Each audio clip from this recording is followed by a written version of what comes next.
Oke, selamat malam buat kita semua. Bagaimana kabarnya hari ini, saudara-saudara? Luar biasa, Bang. Selamat Puji malam. Tuhan ya. Hari ini really. Selamat malam, brother. Selamat malam, sister. Hari ini cukup really, saudara, ya. Tetapi kita tetap, ya saya bilang sama Well ada juga bahwa apa perlu ditunda. Saya bilang janganlah. Ya karena saya merasa sayang, karena saya nggak tahu tahun depan apakah kita akan tetap bisa seperti ini, saudara. Ya, jadi saya coba untuk usahakan, ya. Jadi saya akan coba share screen dulu. Oke, tanpa membuang masa. Apakah screen saya terlihat, saudara? Ya, terlihat. Oke. Ya, sebagaimana sudah disampaikan, ini pelajaran masih berlanjut, saudara. Judul pembahasan kita pada malam hari ini adalah anggur murka Allah. Oke. Jadi anggur murka Allah. Kita lihat. Nah, terkadang ya kalau kita lihat, saudara, tapi sebelumnya oke, saya lupa nih karena terlalu reli. Oke, kita tunduk kepala sekali lagi, kita berdoa. Maha besar Tuhan kami yang bertata dalam kerajaan surga, terima kasih ya Tuhan untuk segala kebaikan-Mu dalam kehidupan kami, oh Tuhan yang baik. Engkau tahu ketika kami akan membuka firman-Mu, kami tidak dapat mengerti tanpa bantuan-Mu Tuhan, bantu kami untuk dapat mengerti, berkati hamba-Mu secara khusus juga Tuhan, Engkau tahu, biarlah Kau memberkati agar hamba-Mu dapat berkata-kata sesuai dengan kehendak-Mu saja Tuhan, dan biarlah jauhkan dari pemikiran hamba-Mu, melainkan hanya Engkau saja yang berbicara kepada hamba-Mu dan melalui hamba-Mu Tuhan, agar melalui itu Tuhan kami dapat merasakan berkat yang berasal dari Engkau. Berkati segala sesuatu yang kami gunakan di luar jangkauan manusia, biarlah Kau memberkati agar Tuhan melalui ini dapat merasakan berkat-Mu Tuhan, dan berkati setiap yang kami gunakan, baik itu listrik, laptop, internet, ataupun yang lainnya yang kami gunakan. Biarlah Kau jaga ya Tuhan. Berkati pertemuan kami pada malam hari ini, karena kami sudah di dalam nama Yesus Tuhan Juru Selamat kami. Amin. Oke. Jadi judul kita pada malam hari ini adalah anggur murka Allah. Jadi saudara, ya terkadang saat saya mau berkhotbah tentang nubuatan, ada banyak orang yang berkata demikian. Saudara, apakah memang begitu penting untuk mengetahui semua hal ini, yaitu nubuatan? Apakah tidak cukup hanya mencintai Yesus dan membiarkan para ahli mempelajari nubuatan? Ya. Jadi saudara, banyak orang yang tanyakan demikian, tetapi yang saya mau katakan pada malam ini, kita akan menyimak bahwa pekabaran malaikat ketiga yang berisikan salah satu peringatan yang paling mengerikan yang terdapat di dalam Alkitab, saudara. Ya, pekabaran malaikat ketiga adalah satu pekabaran yang berisikan satu peringatan yang paling mengerikan di seluruh Alkitab. Peringatan yang sedemikian keras, saya mau katakan, yang sehingga tampaknya peringatan ini sudah berbeda dibandingkan apa yang kita dapati di dalam Injil. Oke. Jadi karena seperti ini, jadi tampaknya berbeda gitu. Dan pelajaran hari ini kita akan membahas bagian pertama dari pekabaran malaikat yang ketiga. Lalu dalam pelajaran kita yang berikut ya saudara, kalau kita punya waktu, ya bukan sekarang, tetapi nanti saya sudah siapkan. Oke, kita akan bahas tentang api dan belerang juga di bagian terakhir ya.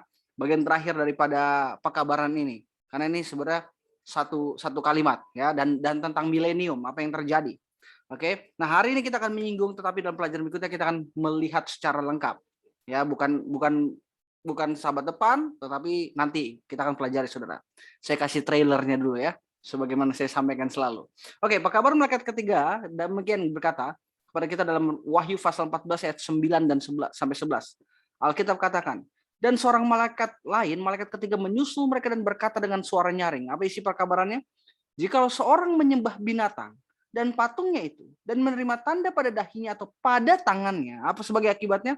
Maka ia akan minum dari anggur murka Allah yang disediakan tanpa campuran dalam cawan murkanya, dan ia akan disiksa dengan api dan belerang di depan mata malaikat-malaikat kudus dan di depan mata anak domba. Perhatikan saudara, di sini ada dua bagian. Oke, ketika seseorang menyembah binatang dan patungnya dan menerima tanda pada dahinya dan pada tangan kanannya, ya, maka ia akan minum anggur murka Allah. Perhatikan, dia akan minum anggur murka Allah yang disediakan tanpa campuran dalam cawan murkanya, dan ia akan disiksa di depan api dan belerang. Artinya ada dua. Benar nggak? Dia minum anggur murka Allah dan dia akan disiksa. Artinya ada dua bagian. Maka saya katakan malam ini kita akan bahas satu bagian ini, saudara. Nanti kita akan bahas bagian yang berikutnya.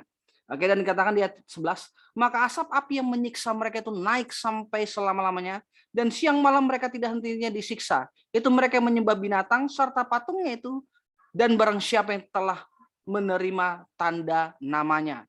Oke. Jadi sekarang ya, saya mau membawa kita semua sejenak ke satu peristiwa yang terjadi dalam milenium. Oke. Nah, nanti kita akan pelajari dalam pelajaran kita yang berikutnya dan poinnya yang berikutnya, saudara. Tetapi yang saya ingin perkenalkan subjek ini ya, dengan menyinggung satu peristiwa yang terjadi saat milenium. Setelah masa 1000 tahun, ya, setelah masa 1000 tahun, ketika Yesus datang, ya, terus kemudian 1000 tahun, ya, orang-orang benar diangkat, saudara. Dan setelah masa 1000 tahun, saudara, oke, hanya akan ada dua kelompok, Oke, nah satu kelompok yang akan selamat, mereka yang berada di dalam kota suci, ini setelah milenium ya, yang berada di kota suci, saudara. Dan ada satu kelompok lagi yang di luar kota suci, kelompok yang nggak selamat. Jadi ada berapa kelompok, saudara? Ada dua, oke? Ada dua kelompok, yang di dalam yang selamat dan yang di luar yang nggak selamat. Bukan 3 kelompok, saudara, tapi 2 kelompok. Nah, yang selamat ada dalam kota dan yang tidak selamat di luar kota. Nah, sekarang coba saya tanya. Mereka yang berada di dalam kota, oke, dengarkan baik-baik pertanyaan saya, saudara. Apakah mereka itu adalah orang-orang berdosa? Ini pertanyaan tricky nih, saudara. Apakah mereka yang ada di dalam kota itu adalah orang-orang berdosa? Iya, mereka adalah orang berdosa dulunya, benar? Mereka adalah orang berdosa dulunya, saudara. Nah, mereka yang ada di luar kota, apakah mereka orang berdosa juga? Iya. Iya, mereka orang berdosa. Dengan kata lain, dengarkan baik-baik, saudara. Ada orang berdosa di luar, benar? Ya, ada orang-orang berdosa di luar dan ada orang-orang berdosa di dalam. Apakah benar? Oke, dengarkan baik-baik, saudara. Nah, maka pertanyaannya adalah apa bedanya antara orang-orang berdosa di dalam dengan orang-orang berdosa di luar? Apa bedanya? Apakah Tuhan pilih kasih terhadap beberapa orang sementara dia tidak bermurah hati kepada yang lain? Sehingga ada orang berdosa yang di luar, sehingga ada orang berdosa yang di dalam. Apakah demikian, saudara? Apakah Tuhan pilih kasih? Mengapa ada orang-orang yang selamat di dalam kota dan mengapa ada orang-orang jahat yang di luar kota, saudara? Ya, tanamkan ini dalam pikiran kita. Ya, saya ingin membacakan ayat ini, saudara, dalam Wahyu pasal ke-22, di mana dua kelompok ini dibicarakan. Wahyu pasal 22, Alkitab katakan kepada kita di ayat 14. Berbahagialah mereka yang membasuh jubahnya. Mereka akan memperoleh hak atas pohon-pohon kehidupan dan masuk melalui pintu gerbang ke dalam kota itu. Dalam King James Version-nya dikatakan bukan membasuh tapi blessed are they, katanya, that do his commandments, katanya. Jadi ada satu kelompok yang Alkitab katakan melakukan apa? Perintah-perintah Allah, benar? Yang melakukan perintah-perintah Allah, saudara.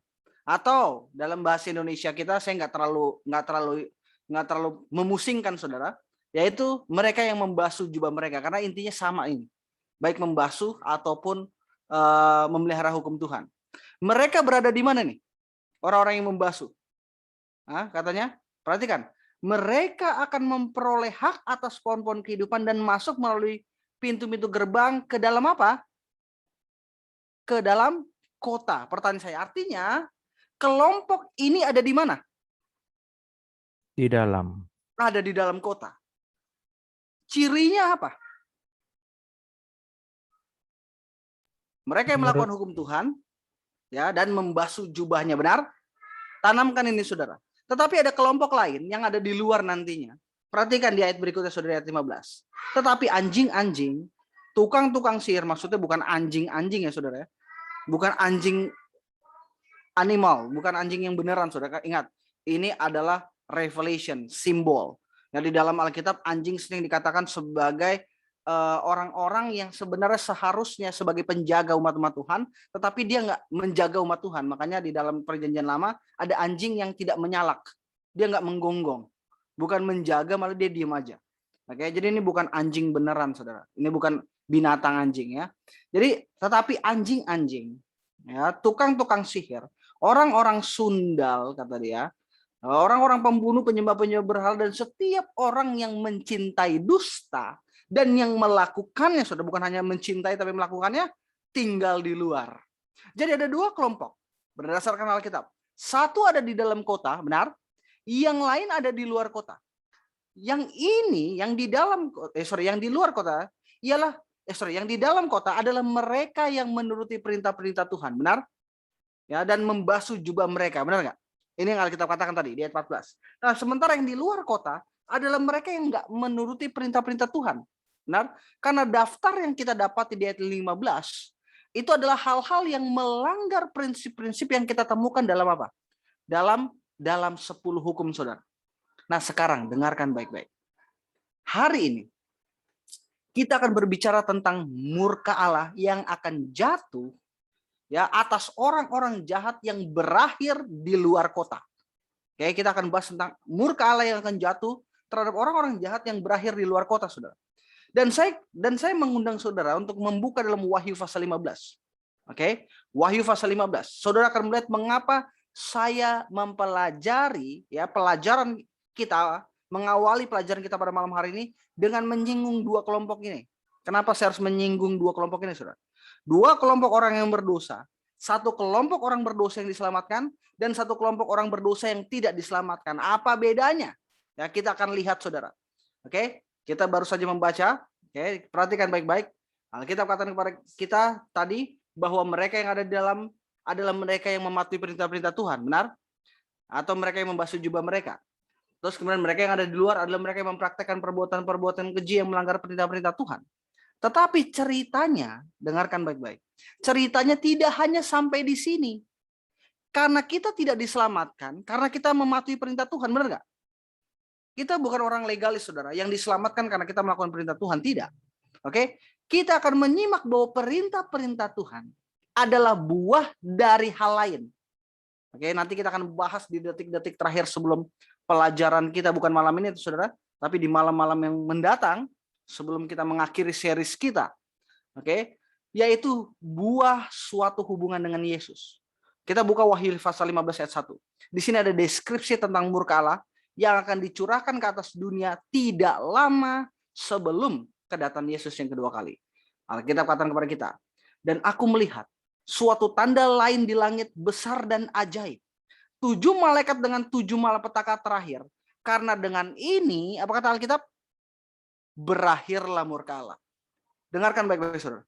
Kata berakhirlah dalam bahasa Yunani adalah teleo. Oke, yang artinya komplit. Ya, yang artinya adalah komplit, sempurna, selesai. Oke. Dengan kata lain, ke-7 malapetaka terakhir adalah keseluruhan pernyataan murka Allah. Oke. Nah, dan kita akan menyimak dalam pekabaran malaikat yang ketiga, saudara. Dikatakan bahwa murka Allah dicurahkan tanpa campuran dalam cawan murkanya, benar? Ya, dikatakan tanpa campuran, saudara. Saudara bisa lihat, dengarkan. Pada poin ini tidak ada lagi campuran belas kasihan ketika murka ini dicurahkan, saudara. Yang ada adalah keadilan murni ketika murka Allah dinyatakan. Perhatikan apa yang saya ungkapkan, saudara. Karena ini penting sekali.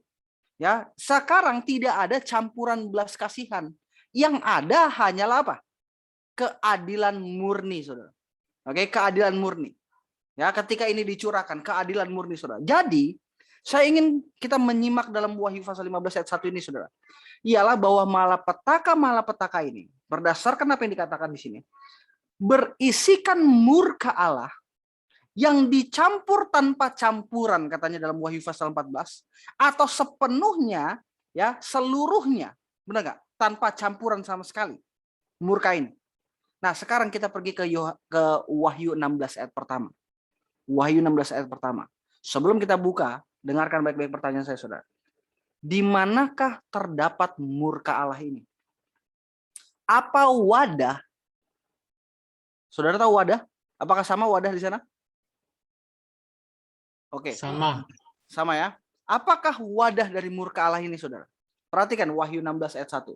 Alkitab katakan kepada kita. Dan aku mendengar suara yang nyaring dari dalam bait suci berkata kepada ke-7 malaikat itu, pergilah dan tumpahkanlah, apa katanya? Ke-7 cawan murka Allah itu ke atas bumi. Pertanyaan saya, apa tempat murka Allah? Cawan. Oke. Mungkin saudara berkata demikian, bukankah itu tempat yang aneh ya untuk menempatkan murka Allah dalam cawan, benar nggak? Dalam 7 mangkok, begitulah ibarat kata. Kok murka Allah ditaruh dalam mangkok, kan? Dalam cawan seperti itu, oke? Supaya saudara tahu, angka 7 itu mewakili keseluruhan atau selengkapnya, komplit angka 7, ya. Jadi ketika Alkitab katakan dalam Daniel pasal yang ketiga, saudara, Nebukadnezar menaikkan api itu 7 kali lebih panas, itu bukan artinya dia punya termometer ada 7 kali lebih panas, saudara, bukan. Maksudnya adalah panasnya komplit, benar-benar panas, begitu saudara. Ini adalah keseluruhan manifestasi murka Allah. Maka digambarkan sebagai 7, walaupun 7 turun kelihatannya, tetapi inti yang mau disampaikan Alkitab adalah keseluruhan komplit manifestasi murka Allah. Tetapi sekarang saudara, saya mau kita memperhatikan sekali lagi pekabaran malaikat ketiga yang kita bicarakan pada awal pelajaran kita tadi. Ya, kita sudah melihat bahwa ketujuh malapetaka terakhir adalah pencurahan murka Allah. Benar? 7 malapetaka terakhir ada pencurahan murka Allah. Dan murka ini ada di mana? Ada di mana, saudara? Ditaruh di mana? Dalam Di cawan. cawan, benar gak? Murka ini ditaruh di cawan, saudara. Tetapi saya mau saudara memperhatikan bahwa orang-orang jahat harus melakukan sesuatu dengan anggur yang ada di dalam cawan ini. Perhatikan sekali lagi, Wahyu 14 ayat 9. Wahyu 14 ayat 9 Alkitab katakan kepada kita. Dan seorang malaikat lain, malaikat ketiga menyusul mereka dan berkata dengan suara nyaring. Apa? Jikalau seorang menyembah binatang dan patungnya itu dan menerima tanda pada dahinya atau pada tangannya, maka ia akan apa, saudara? Maka ia akan apa katanya? Ia akan minum dari anggur murka Allah yang disediakan tanpa campuran dalam cawan murkanya. Oke, jadi cawan-cawan ini berisi apa? Berisi anggur, benar? Ya, dan anggur ini adalah apanya Tuhan? Murkanya. Dan orang-orang jahat harus apa? Minum. Harus meminumnya. Perhatikan baik-baik, saudara. Saya kasih pertanyaan supaya kita mengerti apa yang dimaksud Alkitab. Oke? Cawan ini berisi anggur. Ya, anggur ini adalah murka Allah. Artinya di dalam cawan ini ada murka Allah. Dan orang-orang jahat harus meminumnya, benar nggak? Harus meminumnya, saudara. Jadi apakah saudara menangkap gambaran di sini, saudara? Apakah saudara menangkap? Oke, apa isi cawannya? Saya tanya sekali lagi, apa isi cawannya? Anggur Murka Allah. Ya, dan murka ini harus diapakan kepada oleh orang jahat? minum. Saya mau tanya sekali lagi. Harus diminum, ya. Orang jahat harus meminum murka Allah. Nah, sekarang dengarkan baik-baik, saudara. Ini sangat penting, ya. Sekarang saya harus memberitahukan kita bahwa murka Allah tidak berakhir hingga orang jahat dibinasakan setelah milenium. Saudara mungkin bingung nih. Oke, dengarkan baik-baik sekali lagi, saudara. Ya, anggur murka Allah tidak akan berakhir hingga orang-orang jahat dibinasakan setelah milenium. Oke, dengan kata lain, ketujuh cawan atau ketujuh malapetaka adalah keseluruhan manifestasi murka Allah, tetapi murka itu akhirnya berhenti dengan dimusnahkannya orang-orang jahat saat milenium. Apakah saudara menangkap maksud saya? Iya. Oke. Apakah saudara menangkap maksud saya? Climax. Ya. 7 malapetaka itu yang berisikan murka Allah, ya. Itu adalah keseluruhan manifestasi murka Allah. Tetapi murka itu nggak akan berhenti. Ya, sampai dimusnahkannya orang-orang jahat setelah milenium, saudara. Tetapi mungkin saudara katakan demikian. Saudara tahu dari mana? Ya, dengarkan baik-baik, saudara. Karena pekabaran malaikat ketiga berbicara tentang api dan belerang. Benar nggak? Yang jatuh dari Allah dari langit, saudara. Benar? Perhatikan, maka ia akan minum anggur murka Allah yang disediakan tanpa campuran dalam cawan murkanya, dan ia akan disiksa dengan api dan belerang di depan mata malaikat-malaikat kudusnya, di depan mata anak domba. Itulah manifestasi terakhir murka Allah. Kita akan bahas, saudara. Saya kasih trailernya dulu, saudara. Kita akan bahas nanti, ya, bagian kedua dari murka Allah ini.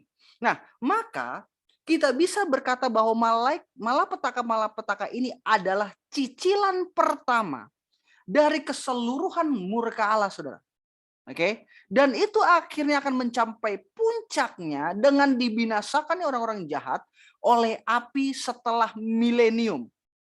Kenapa? Karena seperti yang kita baca, saudara, pekabar malaikat ketiga berbicara tentang api dan belerang yang akan jatuh dari langit ke atas orang-orang jahat. Benar gak? Ya, ini jatuh ke atas orang-orang jahat, saudara, karena Alkitab yang katakan. Nah, sekarang dengarkan baik-baik. Coba kita pergi ke dalam Mazmur pasal 11 ayat 6. Ya, saya mau menunjukkan kepada kita bahwa ada kaitannya antara cawan dengan pencurahan api. Oke, sebelum saudara pergi ke sana, saya mau make sure dulu supaya kita dapat mengerti. Saya katakan, murka Allah itu adalah anggur murka Allah. Malapetaka ini adalah keseluruhan manifestasi murka Allah, benar?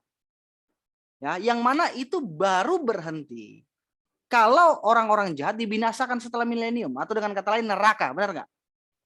Ya, atau dengan kata lain neraka. Oke, terus kemudian mungkin saudara tanya, dari mana saya tahu? Saya bilang dari Wahyu 14.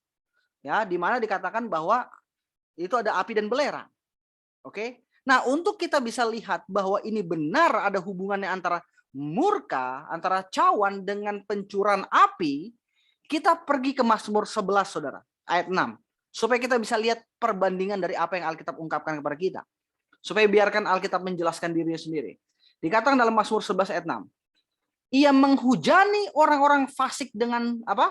Arang berapi dan belerang, angin yang menghanguskan. Itulah apa katanya? Piala mereka. Dengarkan baik-baik, saudara. Ya, dikatakan kepada kita, Alkitab katakan fire and brimstone, ya. Ini sama, api dan belerang, saudara. Dan dikatakan this shall be a portion of their cup. Oke, apakah sudah paham maksud sini? Iya, iya. Oke, cawan atau cup yang tadi, ya. Jadi di sini kita lihat. Coba saya tanya, apakah cawan ini berisi api dan belerang? Iya. Iya, karena dia katakan bahwa fire and brimstone ini adalah portion dari their cup. Ya, artinya cupnya di sini, cawannya di sini berisikan fire and brimstone. Api dan belerang, benar? Sekarang saudara, dengarkan baik-baik. Kita harus memahami bahwa ketujuh malapetaka terakhir adalah keseluruhan manifestasi murka Tuhan. Kita harus pahami ini. Artinya tanpa campuran belas kasihannya. Oke? Tetapi tahap terakhir pencurahan murka Allah, saudara, terjadi setelah 1000 tahun atau setelah milenium. Ketika api dan belerang membinasakan orang-orang jahat, itulah manifestasi final murka Allah. Apakah saudara paham sampai sini? Oke, karena cup ini, karena gini, yang perlu kita mengerti, tidak ada api turun yang membinasakan pada waktu 7 malapetaka terakhir turun, benar nggak? Ya, Iya. itu nggak membinasakan, saudara. Oke, nanti kita akan lihat sebentar supaya kita lihat gambaran besarnya. Nah, perhatikan Ulangan pasal 32 ayat 22, saudara. Di kitab suci, murka Allah selalu dikaitkan dengan api. Karena saya mau buktikan di dalam Alkitab bahwa murka Allah itu bukan hanya sekedar 7 malapetaka yang diturunkan, tapi api yang akan diturunkan setelah 1000 tahun. Oke, kita sudah lihat dalam Mazmur 11. Sekarang saya mau buktikan lagi, saudara. Oke, dalam Ulangan 32 ayat 22. Ya, saudara tahu, sebelum kita pergi ke sana, bahkan kita sering menggunakan metafora yang sama. Oke, kita memakai ungkapan yang menghubungkan murka dengan rasa hangat atau sesuatu yang panas. Contoh, orang itu berhati panas. Apa maksudnya? Marah. Marah. Marah, benar nggak? Ya, emosinya menyala-nyala, benar?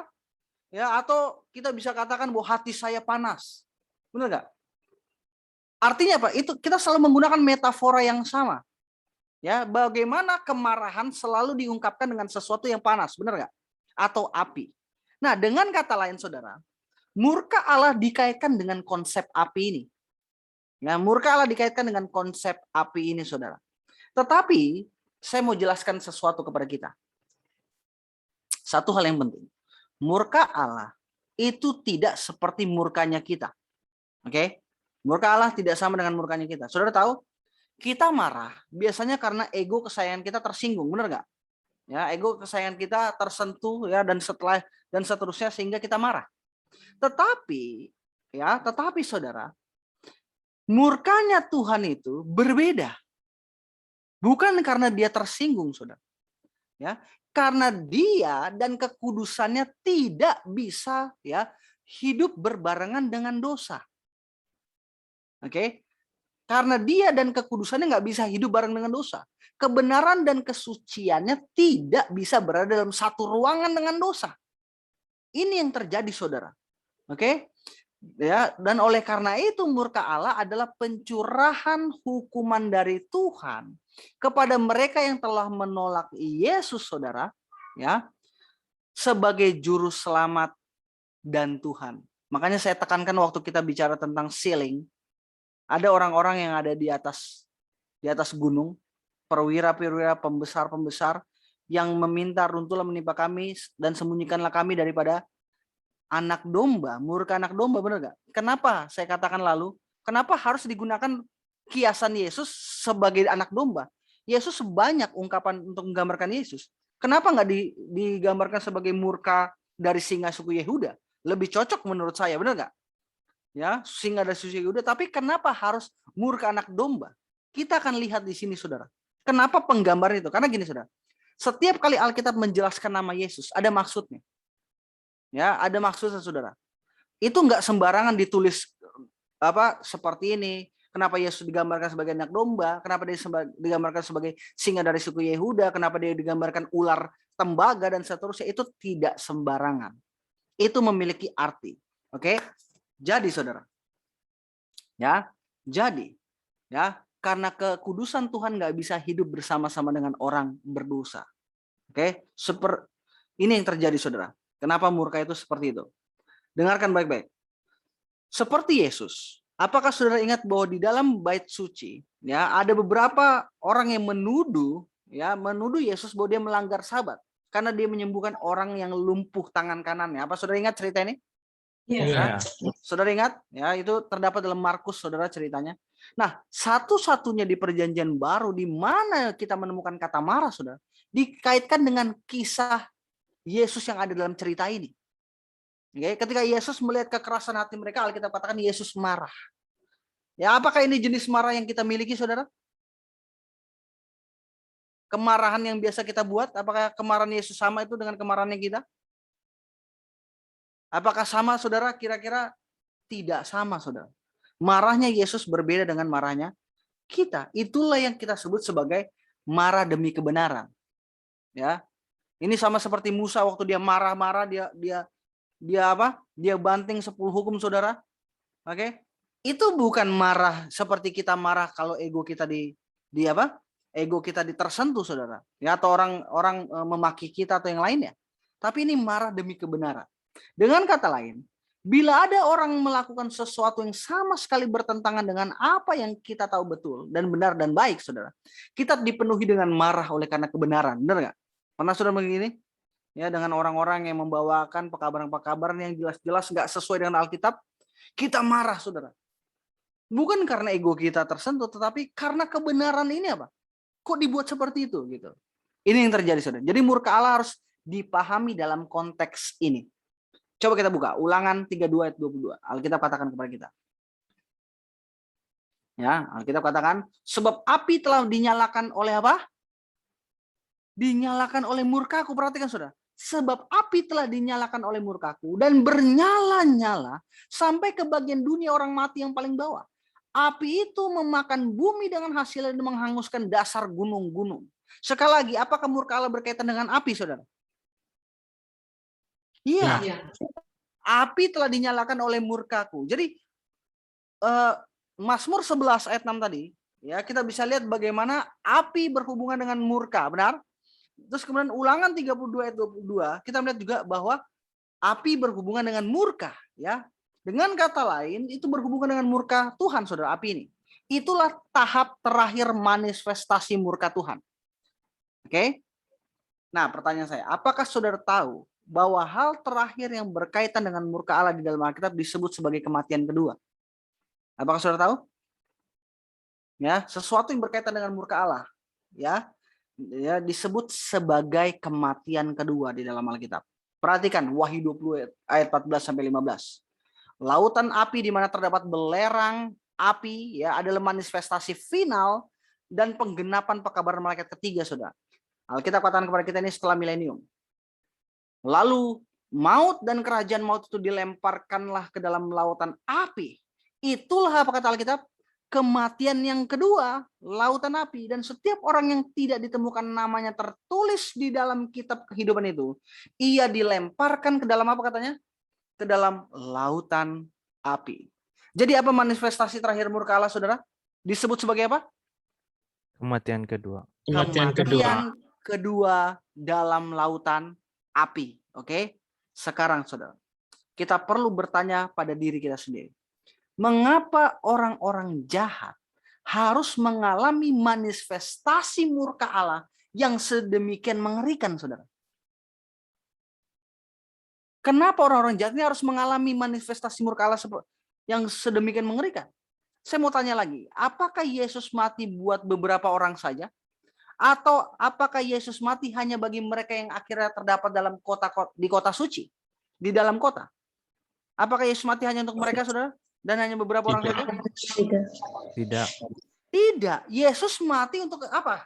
Dosa seluruh dunia. Apakah saudara nangkep maksud saya? Yesus mati untuk dosa seluruh dunia. Karena Alkitab katakan apa? Ayat yang sangat terkenal. Karena begitu besar kasih Allah akan apa? Akan orang-orang yang di kota suci? Akan orang Advent? Atau akan seluruh dunia, saudara? Dunia. Seluruh dunia, udah nggak? Karena kasih Allah akan dunia ini. Sehingga ia mengaruniakan anaknya yang tunggal untuk siapa? Untuk orang yang percaya. Untuk siapa, saudara? Apakah untuk orang dunia atau untuk sebagian orang saja anak tunggal ini diberikan? Semua yang percaya. Oke. Dunia. Dengarkan baik-baik ayat ini, saudara. Ya, dengarkan baik-baik ayat ini, saudara. Karena begitu besar kasih Allah akan dunia ini, sehingga ia mengaruniakan anaknya yang tunggal. Artinya apa? Tuhan kasih anaknya untuk seluruh dunia, benar? Tetapi saudara, yang mendapatkan manfaat adalah mereka yang percaya. Oke? Yesus diberikan untuk dunia ini. Dialah perdamaian bukan hanya untuk dosa-dosa kita, kata Alkitab, tetapi untuk dosa-dosa seluruh dunia, saudara. Oke? Jadi apakah Yesus mati juga untuk menyelamatkan orang-orang yang berada di luar kota suci? Ya. Iya. Kita harus jangan yakin katakan iya, Yesus mati buat mereka. Nah, kalau begitu pertanyaan, saudara, mengapa mereka nggak selamat? Mengapa ada yang diselamatkan, sedangkan yang di luar nggak selamat? Kenapa bisa begini, saudara? Kenapa bisa seperti ini? Perhatikan baik-baik, saudara. Untuk memahami ini, kita harus kembali dan menganalisa pengalaman Yesus di Taman Getsemani.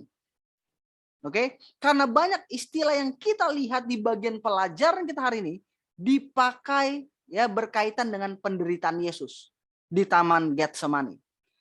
Saudara tahu, beberapa tahun yang lalu, saudara, ya 10 tahunan lebih lah.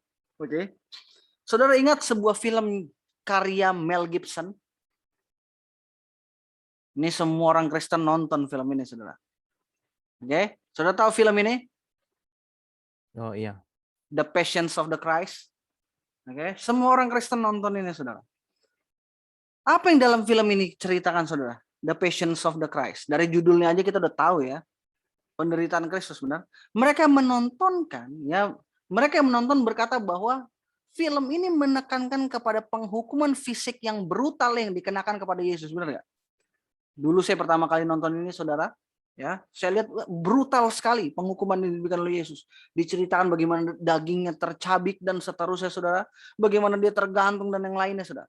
Maksudnya dia dipukul secara luar biasa, ya, berulang-ulang terus, saudara, hingga darahnya menggenang di tanah. Ceritanya dia ditarik dan seterusnya. Ya, dengan kata lain, saudara, yang saya mau katakan, dengarkan baik-baik. Ya, film ini menekankan pada penderitaan fisik Yesus yang luar biasa, kesengsaraan fisiknya, benar? Tetapi saudara, dengarkan apa yang saya mau katakan. Ya, tahukah saudara, bukan penderitaan fisik Yesus yang paling menyakitkannya. Saya katakan sekali lagi, bukan penderitaan fisik Yesus yang paling menyakitkannya. Malah saya yakin Oke, Yesus nyaris tidak merasakan sakit fisiknya. Ya, saya mau katakan saudara, bahkan Yesus nyaris tidak merasakan sakit fisik saudara, karena penderitaan batinnya ya yang dirasakan oleh dia. Tetapi mungkin saudara bertanya, penderitaan batin apa? Oke, mari kita mempelajari dari Injil sendiri saudara, supaya kita bisa lihat. Matius 26 ayat 38, di sini Yesus bersama murid-muridnya. Mereka berada di Taman Getsemani, ya. Yesus berkata kepada murid-muridnya demikian saudara. Lalu katanya kepada mereka, apa katanya? Perhatikan apa yang Yesus ungkapkan. Apa yang Yesus katakan saudara? Hatiku sangat sedih. Seperti mau apa? Seperti mau apa saudara? Mau mati rasanya. Mau mati. Oke, pertanyaan saya. Hatinya bukan hanya sedih, benar nggak? Tetapi Yesus katakan hatinya apa? Mau mati. Hatinya apa saudara? Bukan hanya sedih, tapi hatinya apa? Sangat sedih, benar nggak? Perhatikan bahasa yang digunakan saudara. Hati Yesus sangat sedih, sehingga dia katakan seperti mau apa? Mau mati. Mau mati. Tanamkan kata-kata ini saudara.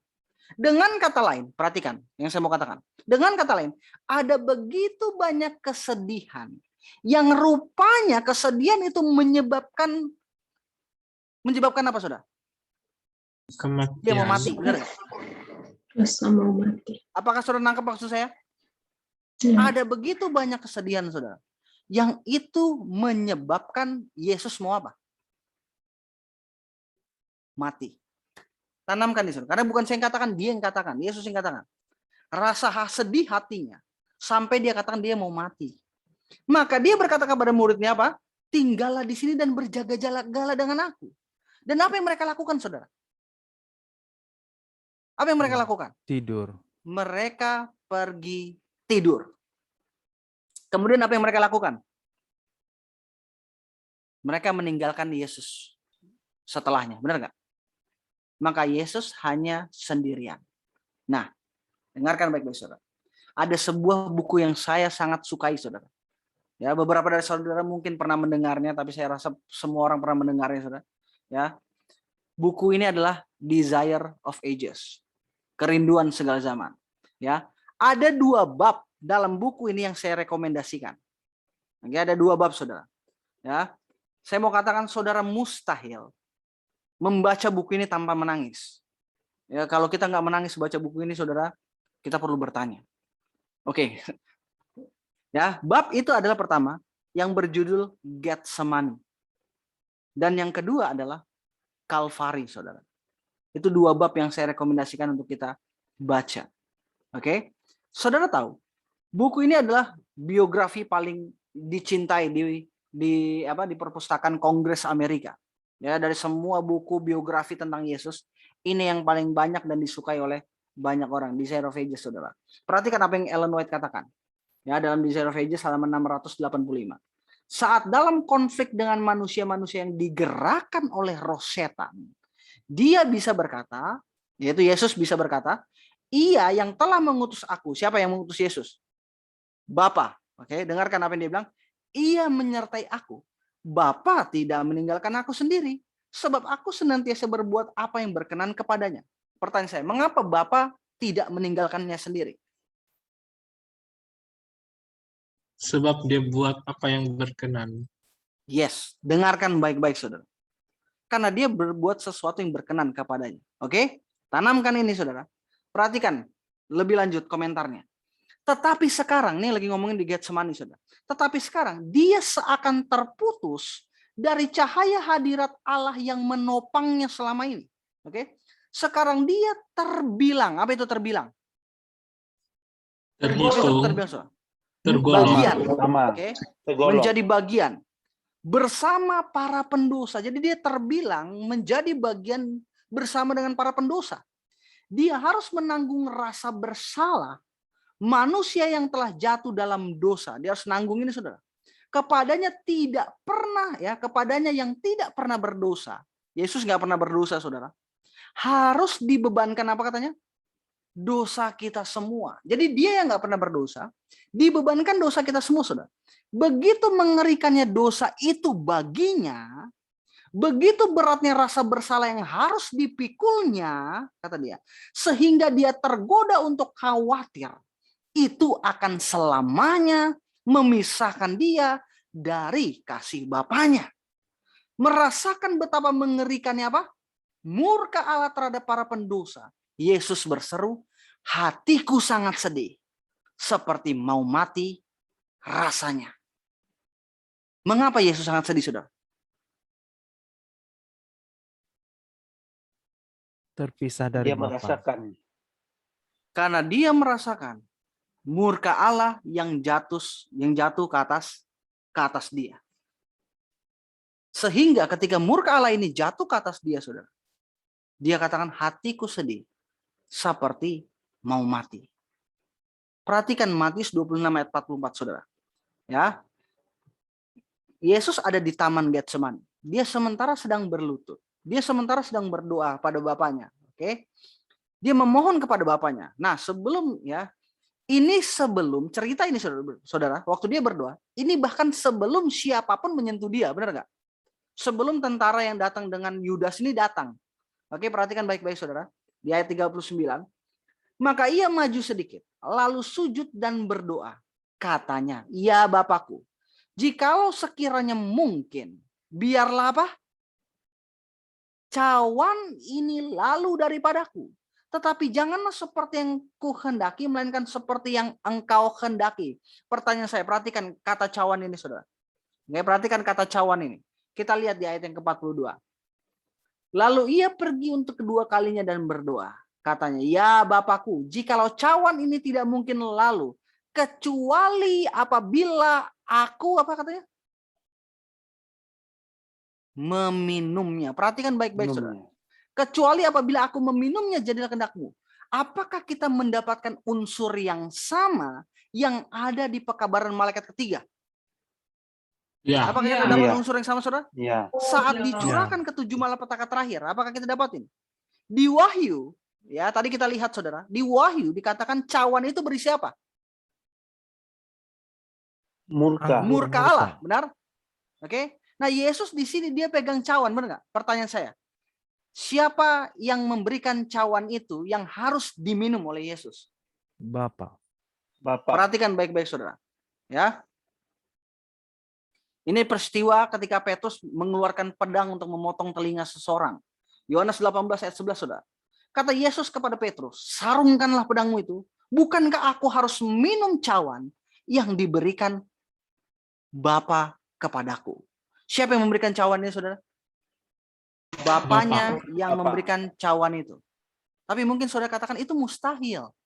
Apakah maksud Anda cawan yang berisikan anggur murka Tuhan, ya, yang harus diminum Yesus diberikan oleh Bapaknya sendiri? Apakah ini, saudara? Iya. Cawan ini Bapaknya sendiri yang berikan. Setidaknya itu kata dia, benar nggak? Bukan kata saya, saudara. Setidaknya itu yang Yesus katakan.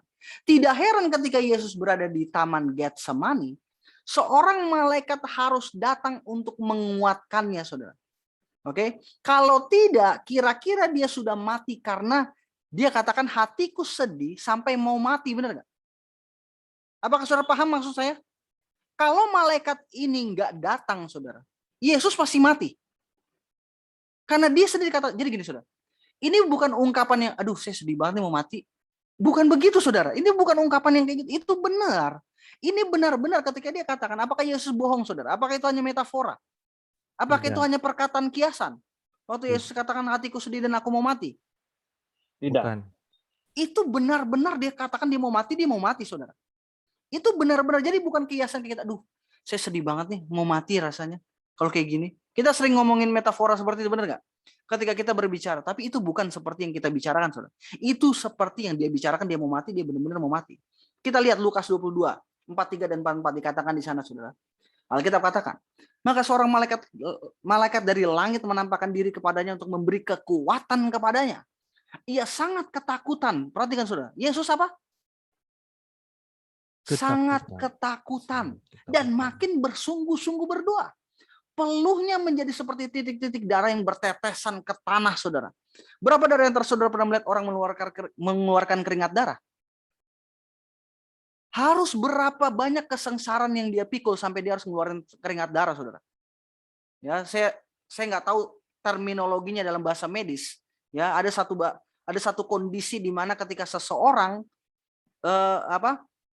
darahnya ini bisa lewat daripada pembuluh, ya, bisa lewat daripada ini, saudara, pembuluh darahnya, dan kemudian keluar dari pori-porinya. Ya, ini nggak bisa sebenarnya. Tuhan buat nggak bisa seperti itu. Tetapi ada satu kondisi, ya, dikatakan kepada kita bahwa Yesus sampai peluh titik-titik darah keluar, ya, dari dia, saudara. Berapa banyak penderitaan yang harus dialaminya untuk mengeluarkan keringat darah, saudara, bukan air. Ya, dengarkan, saudara. Ini terjadi bahkan sebelum satu manusia pun menyentuh Yesus, benar nggak? Sebelum satu manusia menyentuh Yesus, saudara, dia sudah mengeluarkan keringat darah. Dia sudah sangat menderita, dia sudah sangat ketakutan, saudara. Oke, sebelum ada orang yang datang dan mulai memukul dia, benar nggak? Oke, nah dengan kata lain, penderitaannya bukanlah penderitaan jasmani, saudara. Bukan yang diceritakan oleh The Passion of the Christ. Ya, penderitaannya bukan kayak gitu. Penderitaannya terutama adalah penderitaan batinnya. Perhatikan baik-baik apa yang Roh Nubuat katakan kepada kita, saudara. Ya, dalam God's Amazing Grace halaman 168. Semua manusia pasti sudah akan mati saat itu, dalam cerita tentang Yesus di Getsemani. Oleh karena ngerinya rasa keberdosaan, pertanyaan saya, apakah semua manusia akan mati kalau dia merasakan seperti yang Yesus rasakan? Kata Ellen White, iya. Artinya apa, saudara, ketika dia katakan, hatiku sedih dan mau mati, rasanya itu benar-benar mau mati. Tapi dia katakan, seandainya seorang malaikat dari surga tidak menguatkan dia untuk menanggung penderitaan itu. Pertanyaan saya, Yesus bisa mati di Taman Getsemani tanpa seorang pun menyentuhnya, saudara. Tanpa seorang pun menyentuhnya. Jadi, ya, kematian Yesus, saudara, bisa saja tanpa terjadi disalib, benar nggak? Tanpa Yudas harus jual dia, benar nggak, saudara? Ya, tanpa dia harus dibawa ke kayu salib, bisa saja, saudara. Karena kita melihat di sini, ya.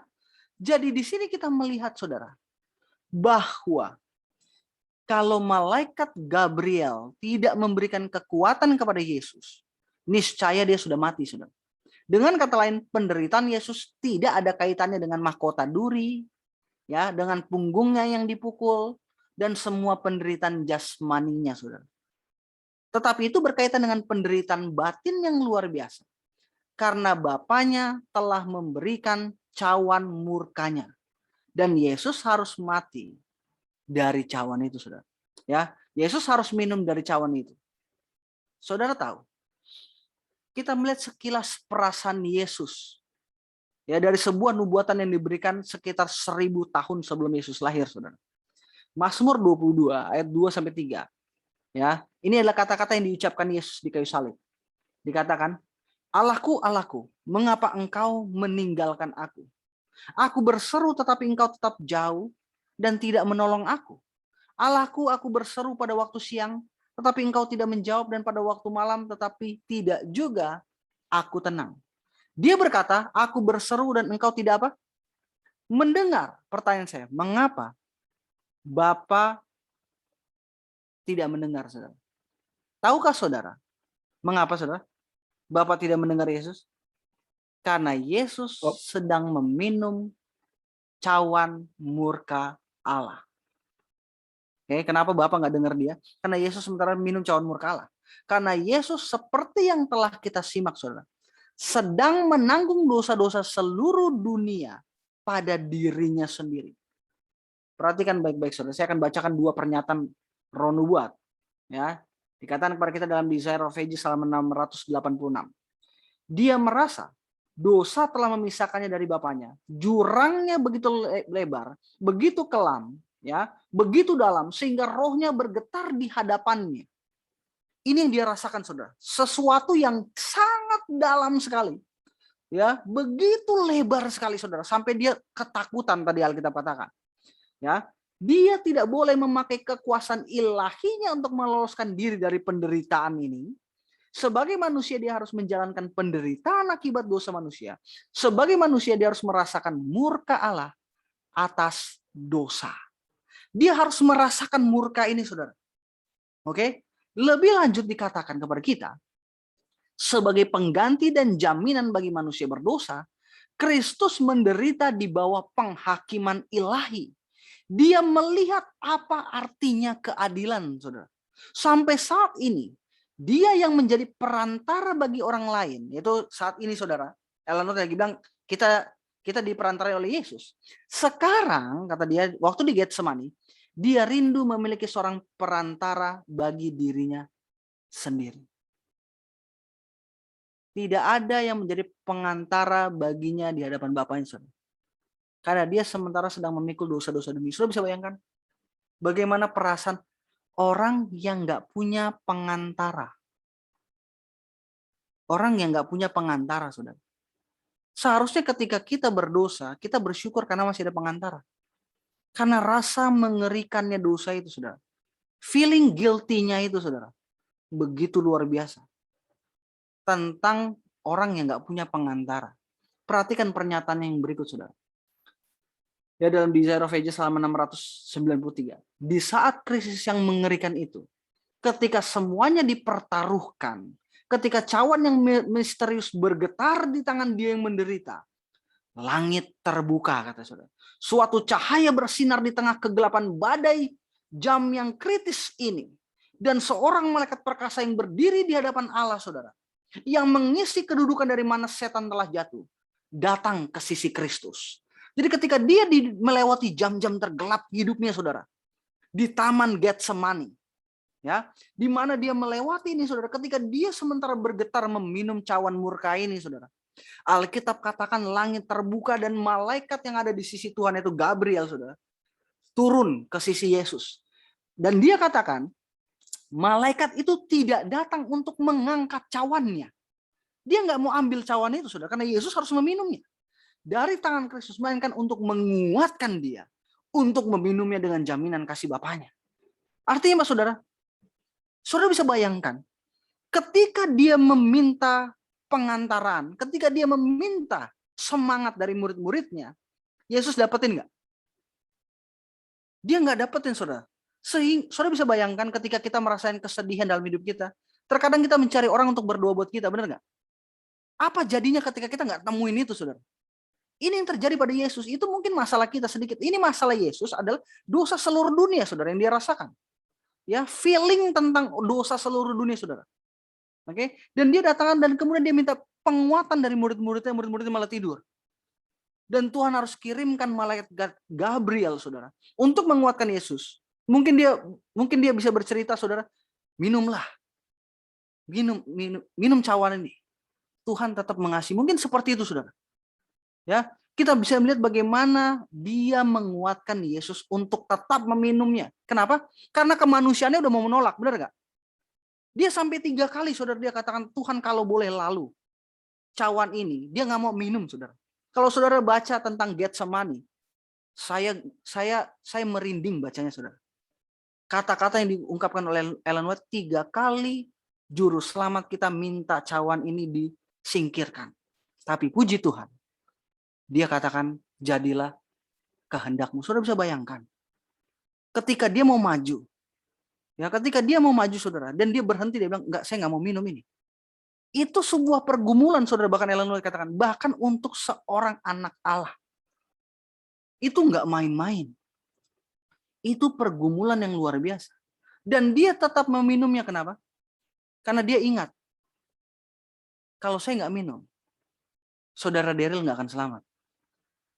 Kalau saya nggak minum, ya, saudara-saudara yang ada di sini nggak akan selamat. Itu yang ada dalam pikirannya. Itu yang membuat dia maju untuk meminumnya. Itu yang membuat dia, walaupun gemetar, saudara. Saudara bisa baca tentang cerita itu. Betapa mengerikannya, saudara. Itulah sebabnya bertahun-tahun kemudian Paulus dalam kitab Ibrani menjelaskan cerita tentang ini, saudara. Ketika Yesus di Taman Getsemani. Dia katakan dalam Ibrani 5 ayat 7, dalam hidupnya sebagai manusia. Ia telah mempersembahkan doa dan permohonan dengan ratap tangis dan keluhan kepada Dia yang sanggup menyelamatkannya dari maut, dan karena kesalehannya ia telah didengar. Perhatikan saudara, ungkapan doa dan permohonan ratap tangis dan air mata. Artinya apa saudara? Dia menangis saudara. Yesus benar-benar menangis. Makanya murid-muridnya dengar sebentar saudara, tapi dia nggak tahan. Roh Nubuat katakan mereka mencoba untuk tetap bertahan, ya, tetapi seperti ada sebuah kantuk yang luar biasa, ya, ngantuk yang luar biasa saudara, menutupi mata mereka sehingga mereka tertidur. Yesus benar-benar menangis, memohon kepada Tuhan, ya, untuk bisa menyelamatkan dia. Ini berbicara tentang penderitaan batin yang dirasakan oleh Yesus di Taman Getsemani, saudara, di mana dia harus minum cawan murka Bapaknya sendiri.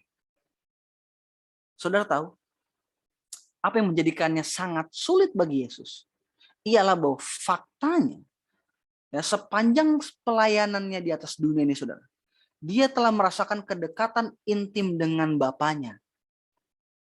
Perhatikan apa yang Yesus katakan, saudara.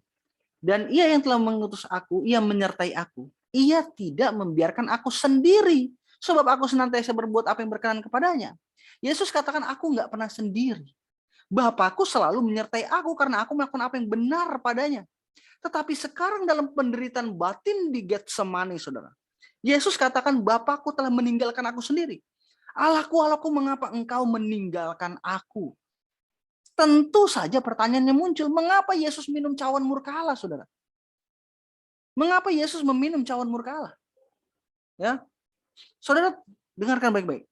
Karena Yesus sedang menjalani hukuman yang adil yang kita semua layak menerimanya. Maka dia harus minum, saudara. Makanya kalau saudara tahu arti Taman Getsemani, arti Getsemani, saudara, itu perasan anggur.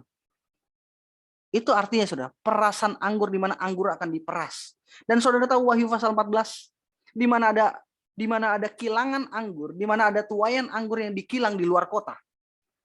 Kita akan melihat hubungannya ini, saudara.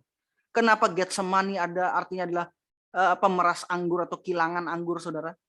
Ya, terus kenapa orang-orang berdosa dalam Wahyu pasal 14 digambarkan sebagai orang tuayan anggur dan harus dikilang di luar kota, nanti kita akan lihat, saudara. Tapi yang saya mau katakan adalah, kenapa Yesus harus minum cawan murka ini? Karena Yesus sedang menjalani hukuman yang adil yang seharusnya kita terima. Yesus Yesus menjalani itu, saudara. Perhatikan baik-baik. Saya mau membacakan beberapa pernyataan dari firman Tuhan, ya, di mana fakta ini dikemukakan bahwa cawan yang diminum Yesus, cawan murka Allah Bapaknya yang diminum oleh Yesus, saudara. Penghukuman Bapaknya. Sesungguhnya berarti Yesus sedang memikul dosa-dosa seluruh dunia di atas bahunya. Perhatikan baik-baik. Alkitab katakan kepada kita dalam Galatia 3 ayat 13. Kristus telah menebus kita dari kutuk hukum Taurat dengan jalan menjadi kutuk karena kita, sebab ada tertulis, terkutuklah orang yang digantung pada kayu salib. Coba saya tanya, apakah hukum itu buruk? Apakah hukum itu buruk, saudara? Tidak. Tidak. Banyak orang Kristen yang katakan hukum itu buruk, tapi hukum itu nggak buruk. Walaupun Rasul Paulus katakan bahwa hukum itu kudus, adil, benar, ya, dan seterusnya. Ya, Alkitab jelas katakan kepada kita bahwa hukum itu nggak buruk. Nah, kalau gitu siapa yang buruk, saudara? Kita orang berdosa, benar nggak? Kita yang buruk. Nah, pertanyaan saya, mengapa hukum mengutuk kita? Mengapa, saudara? Hukum mengutuk kita. Karena kita orang-orang berdosa, benar nggak? Hukum berkata, saudara, jika kamu hidup selaras dengan prinsipku, aku akan memberkatimu. Maka Alkitab katakan kepada kita, ya, orang yang melakukan hukum dia akan hidup. Hukum, prinsip hukum begitu, saudara. Supaya kita dapat mengerti, ya. Ketika kita selaras dengan prinsip hukum, maka kita akan hidup. Tapi jika kita melanggar prinsip itu, kutuk akan jatuh ke atas kita. Hukum tidak buruk, saudara, tapi dosalah yang buruk. Jadi dikatakan bahwa Kristus telah menebus kita dari kutuk hukum Taurat. Pertanyaan adalah bagaimana Yesus melakukan ini? Bagaimana Yesus menebus dunia dari kutuk hukum, saudara? Alkitab katakan dengan jalan menjadi kutuk karena kita, ya. Sebab ada tertulis, terkutuklah orang yang digantung pada kayu salib. Tahukah saudara dari mana istilah ini diambil, saudara? Ungkapan ini berasal, terkutuklah semua orang yang tergantung di kayu, ya. Di mana saudara ungkapan ini? Ini berasal dari Ulangan 21. Ya, Ulangan pasal 21, saudara. Saudara tahu musuh-musuh Israel, kalau mereka tertangkap mereka bisa dibunuh dan digantung di batang pohon, saudara. Ya, di luar perkemahan Israel. Dan mereka dianggap terkutuk dan ditinggalkan oleh Tuhan. Dan setelah mereka mati, mereka akan diturunkan, ya, bukan dari kayu salib, saudara, tapi dari sebatang tiang pohon ini. Mereka diturunkan saat matahari terbenam. Oke, dalam Ulangan 21, saudara. Dan mereka dimasukkan ke dalam gua dan batu-batu yang ditempatkan ya di mulut gua itu. Jadi dimasukkan ke gua terus kemudian ditutup. Oke. Nah, apakah ini kedengaran familiar, saudara? Saya mau tanya, Yesus apakah dia dikutuk oleh Allah? Iya. Iya. Ya, kapan jasadnya dipindahkan dari kayu salib? Ya, Matahari sekitar terbenam. sebelum matahari apa? Terbenam di hari Jumat, benar nggak? Di mana dia digantung? Ya, digantung di batang pohon atau kayu salib, benar? Dan di mana dia dikubur? Dia dimasukin goa, benar nggak? Ya, kalau sekarang ya mungkin kubur, saudara. Tapi kalau zaman dulu dia dimasukin di satu tempat seperti gua. Dan apa yang ditempatkan di mulut gua, saudara? Ada batu, benar nggak? Nah, dengan kata lain, hukum itu ialah hukuman untuk pendosa yang paling berat, saudara. Maka dikatakan terkutuklah orang yang tergantung di kayu salib. Dan Yesus menderita penghinaan terburuk dan hukuman bagi bangsa manusia karena dia memikul seluruh dosa manusia, saudara. Dan saudara tahu, ada orang-orang di dunia yang sekarang ini, ya, tepatnya sudah nggak hidup lagi di dunia ini, saudara. Ya, tetapi mereka pernah hidup, oke? Dan mereka mau bunuh diri karena mereka dihantui perasaan berdosa. Apakah saudara pernah tahu ada orang kayak gitu? Dia punya perasaan berdosa luar biasa, terus dia mau bunuh diri, benar nggak? Ya, banyak orang seperti saudara.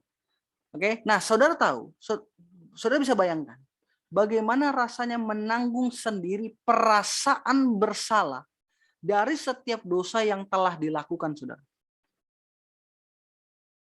Seluruh dunia. Satu dosa rasa bersalah, orang mau bunuh diri, saudara.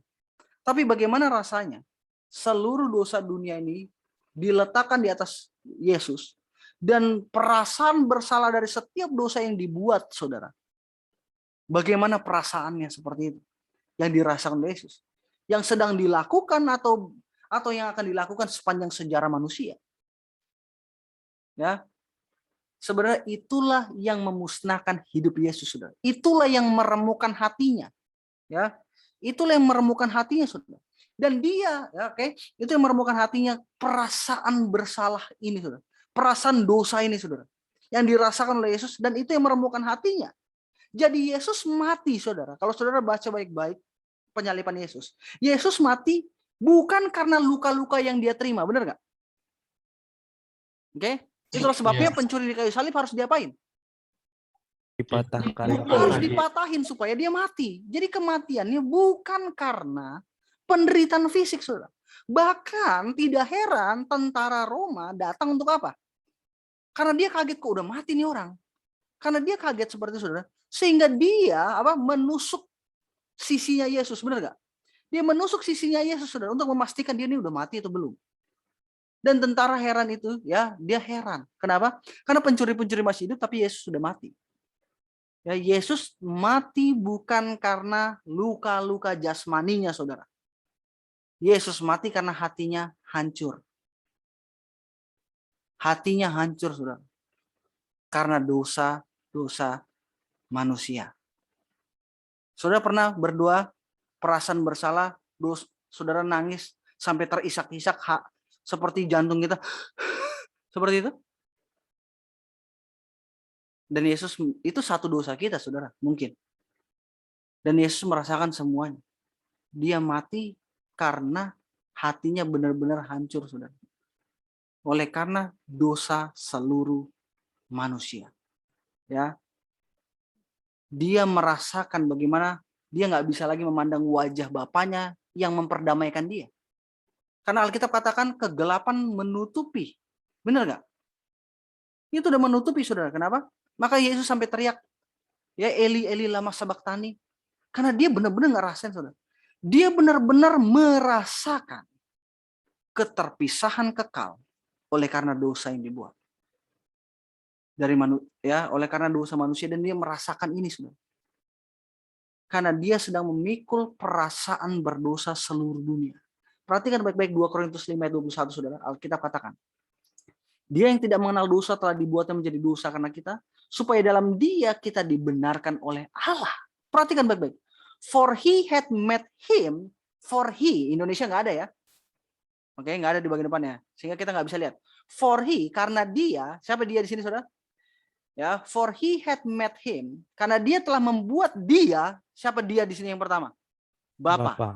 Karena Bapa telah membuat Yesus to be sin for us. Jadi siapa yang menjadikan Yesus dosa?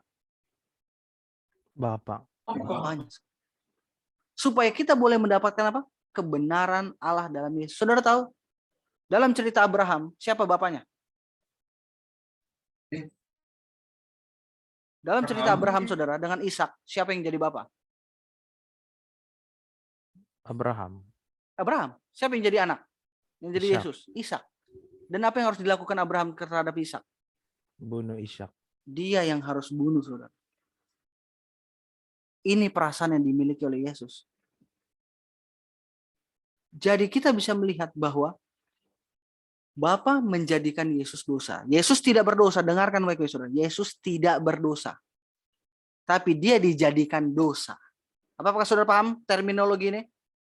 Dia nggak berdosa. Dalam hidupnya sama sekali tidak ada dosa yang dilakukan sama dia. Tapi dia dijadikan dosa, ya, karena kita berdosa, saudara. Supaya kita boleh mendapatkan kebenaran, ya, dalam Yesus. Ya, perhatikan baik-baik sekali lagi, saudara. Saya mau kita lihat dalam Yesaya 53 ayat 4-6. Ya, saudara tahu ini menggambarkan dengan sangat jelas mengapa Yesus menderita kesengsaraan sedemikian intens dan apa arti dia minum cawan murka Allah. Dikatakan, saudara, tetapi sesungguhnya penyakit kitalah yang ditanggungnya. Penyakit siapa, saudara? Kita. Dan kesengsaraan kita yang dipikulnya. Padahal kita mengira dia kena tulah dan dipukul dan ditindas siapa? Allah. Siapa yang memukul Yesus? Bapa. Allah. Bapaknya sendiri. Mungkin saudara bertanya, kok bisa? Mengapa Yesus mendapatkan cawan murka Bapaknya, saudara? Yesus kan suci, benar. Dia selalu melakukan apa yang menyenangkan Bapaknya. Mengapa hal itu terjadi pada Yesus? Karena Tuhan harus switch, saudara. Dia melakukan sebuah switch. Yesus dengan manusia. Jadi Tuhan men-switch antara Yesus dengan manusia. Ini manusia berdosa. Ini Yesus, saudara, yang nggak pernah berbuat dosa. Dia switch tempatnya, saudara. Sehingga Yesus yang menanggung ini. Ya, perhatikan di ayat berikutnya dikatakan, saudara. Tetapi dia tertikam oleh karena pemberontakan kita. Itu yang dibuat sama Tuhan. Tuhan men-switch. Yesus menempatkan posisi kita. Dia dirumuhkan oleh karena kejahatan kita. Ganjaran yang mendatangkan keselamatan bagi kita ditimpakan kepadanya. Jadi hasil yang seharusnya menjadi keselamatan buat kita, saudara, itu diberikan kepada Yesus. Dan oleh bilur-bilurnya kita menjadi sembuh. Kita sekalian sesat seperti domba, masing-masing kita mengambil jalan sendiri. Tetapi Tuhan menimpakan kepadanya kejahatan kita sekalian. Siapa yang menempatkan kejahatan pada Yesus, saudara? Bapaknya. Siapa yang memberikan cawannya? Bapaknya, saudara. Oke, bisakah saudara bayangkan bagaimana rasanya? Menurut saudara, apakah Bapak juga menderita sama seperti Yesus? Saudara tahu, terkadang kita berbicara tentang kesengsaraan Yesus, benar nggak? Tetapi terkadang saya bertanya, apakah penderitaan Bapak tidak lebih besar dari penderitaan Yesus? Sama, saudara. Ayah saya sebelum meninggal, dia mengalami sebuah penyakit, saudara. Stroke, dia kena stroke. Dan saya melihat dengan mata kepala saya sendiri, dia berada di ruang ICU. Dan saya tahu dia menderita, tapi saya yang melihat situasi itu juga menderita, saudara. Sangat-sangat menderita. Jadi apa yang mau saya katakan melalui ilustrasi ini adalah, Bapa pun menderita. Mereka berdua telah dipisahkan satu sama lain, saudara. Karena Yesus sedang memikul dosa dunia. Roma 8 ayat 32 katakan kepada kita dengan sangat indah, saudara. Ia yang tidak menyayangkan anaknya sendiri, tetapi yang menyerahkannya bagi kita, ya, semua, bagaimanakah mungkin ia tidak mengaruniakan segala sesuatu kepada kita bersama-sama dengan dia. Sangat luar biasa ayat ini, saudara. Apa yang Allah berbuat apa, saudara? Dia nggak sayangkan anaknya sendiri, tetapi yang apa? Menyerahkannya. Siapa yang menyerahkannya, saudara? Bapaknya. Bapaknya menyerahkannya, saudara. Coba saya tanya, apakah Bapa mencintai Yesus? Pertanyaan saya berikutnya. Apakah Bapa mencintai kita sebanyak dia mencintai Yesus? Ya. Sebanyak dia mencintai. Dengarkan baik-baik saudara. Ini sangat luar biasa saudara. Ini sebuah kebenaran yang luar biasa yang perlu kita tahu saudara. Kalau orang nggak cintai kita di dunia ini, nggak perlu khawatir. Karena ada Bapa yang mencintai kita. Seperti dia mencintai Yesus. Jadi saudara nggak perlu mencari cinta dari dunia ini. Karena Tuhan telah mencintai kita. Bapa tidak menyayangkan anaknya sendiri karena dia sendiri mencintai kita sebanyak dia mencintai Yesus.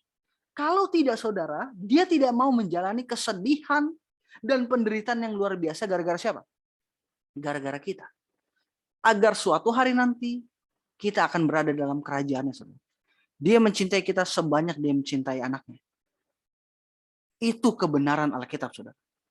Coba saya ilustrasikan poin ini, saudara. Suatu hari, ya ini nggak cerita benar, saudara. Oke, ini ilustrasi. Suatu hari, ya, saya pergi mengikuti sebuah kebaktian, saudara. Kebaktian Rabu malam. Ya, biasa kebaktian Rabu malam ini isinya adalah pujian, ya, terus kemudian belajar firman sedikit, dan kemudian ada kesaksian-kesaksian, benar nggak? Pengalaman-pengalaman luar biasa. Nah, setelah kebaktian saudara, oke, saya begitu bersemangat. Ya, saya begitu bersemangat, lalu saya masuk mobil saudara. Saya pergi pulang dengan mobil, ya, karena waktu itu kondisi di Jakarta.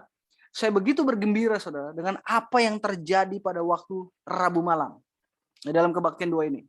Dan saya tidak sadar saudara, ternyata speedometer saya sudah mencapai kecepatan 100 km per jam. Ya. Karena jalan pada waktu itu sudah malam kosong. Dan itu ada satu daerah yang punya kecepatan 80 km per jam. Ya, dan saya sangat bersemangat saudara, hingga saya nggak nyadar ini. Dan kemudian tiba-tiba saya melihat melalui spion saya saudara, di belakang sudah ada lampu biru merah. Ya, di belakang saudara.